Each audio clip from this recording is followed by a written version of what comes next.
Hello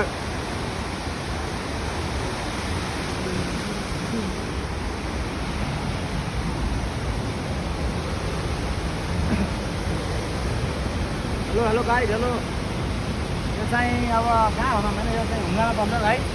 बाटो यस्तो छ हेर्नु है, बाटो यस्तो छ। अब उतापट्टि भिड छ, हामी त भिड काटेर आइसक्यौँ धेरै।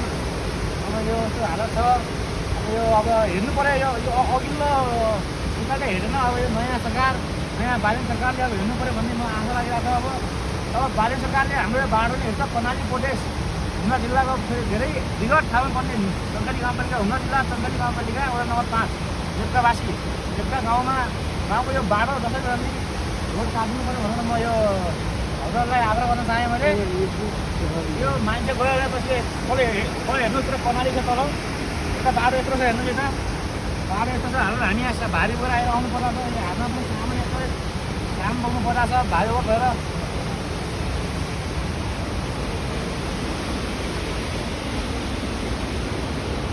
उतादेखि कुरा हाम्रो अब हेर्नु होला। यो भिडियो मार्फत सबैजनाले सेयर गर्नु होला, हेर्नु होला, लाइक गर्नु। हजुरको इच्छा कस्तो छ सबै यो भिडियो मार्फत जानकारी गर्नु होला भन्न चाहन्छु म। आउनु होला।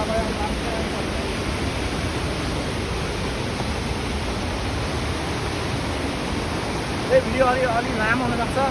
हजुरले थोरै समय लगाएर हेर्न म अनुरोध गर्न चाहन्छु। यो धेरै विगत ठाउँको बाटो हो। धेरै छ, हामी हिँड्नुपर्ने धेरै छ। हामी 1 दिनको यात्रामा हामी लगभग नेपालगञ्ज काठमाडौँबाट 4-5 दिनको यात्रामा गाडी चढेर पनि अझ 1 दिनभरि हिँड्नुपर्छ। हामीले आफ्नो गाउँ पुग्नलाई 1 दिनको हिँड्नुपर्छ। तर हाम्रो गाउँ कहाँ छ भने अहिलेसम्म अति पनि छैन। फेरि हाम्रो गाउँको डाँडा केही देखिन्न अहिले। अब अझै हिँड्नुपर्छ। हामी 4-5 घन्टा अझै हिँड्नुपर्छ। 1 दिन लगाएर हामी हाम्रो गाउँ पुग्नुपर्छ अझै।